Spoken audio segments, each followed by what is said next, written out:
कितनी आसानी से आपने जायशा को भाई की जिंदगी से निकाल के फेंक दिया। What a shame. तुम्हारी माँ इस वक्त तकलीफ में है, तुमसे अपना प्रॉब्लम शेयर कर रही है, तुम बजाय उसे सोल्यूशन देने के उसे ताने दे रही हो। मॉम, मैं आपकी क्या हेल्प करूं? आपने जो किया है ना, उसके बाद तो आप अपनी हेल्प भी नहीं कर सकती। आपको हर हाल में उस लड़की को अपनी बहू बनाना पड़ेगा। नो, ऐसा मैं नहीं होने दूंगी। तो फिर क्या आप अरसलान को भाई को सच्चाई बताने देंगी? बहुत गलती की मैंने, बहुत बड़ी गलत, अरसलान पे भरोसा करके। गलत नहीं मॉम, आपने एक अच्छी लड़की पर इल्जाम लगा के ना गुनाह किया है। ये जो सब कुछ आपके साथ हो रहा है ना, इसको मक्काफाते अमल कहते हैं। पता नहीं क्यों हम अपने गुरूर में ये भूल जाते हैं कि हम जिसके साथ बुरा कर रहे हैं ना, वो इंसान कमजोर है, उसको बनाने वाला नहीं। उसके लिए हम सब बराबर हैं। हम सबसे वो बराबर प्यार करता है, तो वो आपसे जायशा का बदला क्यों नहीं ले सकता?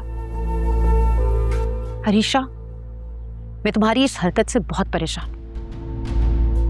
मैं जब भी कोई बात करती हूँ तुमसे, तुम हमेशा जायशा का जिक्र ले आती हो, और मैंने ऐसा कुछ नहीं किया जिसकी मुझे सजा मिली। जायशा इस घर में मिसफिट थी, इसीलिए मैंने उसे उसकी औकात में रहने दिया। तुम्हारा दिमाग खराब हो गया है, इसलिए तुम्हें मेरी कोई बात समझ नहीं आ रही। इसीलिए मैं तुम्हारी राफे से जान छुड़ाना चाहती हूँ, क्योंकि मैं जानती हूँ जब भी उनके घर जाती हूँ वो तुम्हें पॉइजन करते हैं।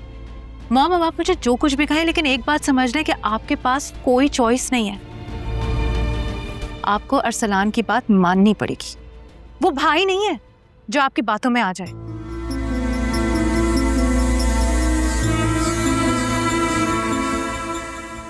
नेवर, ऐसा हो ही नहीं सकता कि इस घर में कोई भी थर्ड क्लास लड़की बहू बनकर आ जाए। मैं कभी ऐसा नहीं होने दूंगी।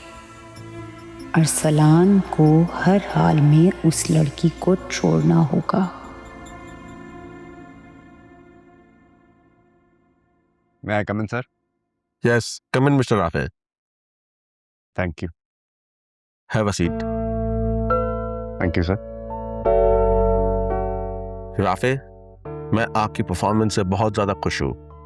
आपकी गाड़ी की अप्रूवल तुमने पहले ही दे दी थी, और मुझे बताते हुए बहुत ही खुशी महसूस हो रही है कि इस मंथ से आपकी सैलरी भी इंक्रीज कर दी गई है।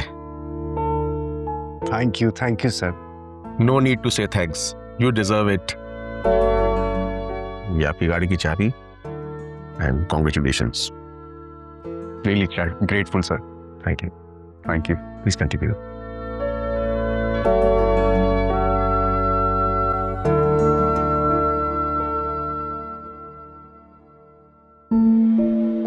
मॉम, मुझे आपकी थिंकिंग पर बहुत अफसोस होता है। मेरी, भाई, जायशा, तीनों की जिंदगी आप ही गुरूर और जिद की नजर हो, लेकिन आपको इसका एहसास तक नहीं है। कभी कभी मेरा दिल चाहता है कि मैं भाई और डैड को मॉम और अरसलान की सब सच्चाई बता दूं, लेकिन बस ये सोचकर चुप हो जाती हूँ कि मॉम मेरी माँ है और डैड इनके साथ जो करेंगे वो मैं देख नहीं सकूंगी। समझ नहीं आ रहा है ऐसा क्या करूं कि इनका किया हुआ सब ठीक हो जाए, भाई और जायशा के साथ ज्यादती ना हो। क्या करूं मैं, क्या करूं?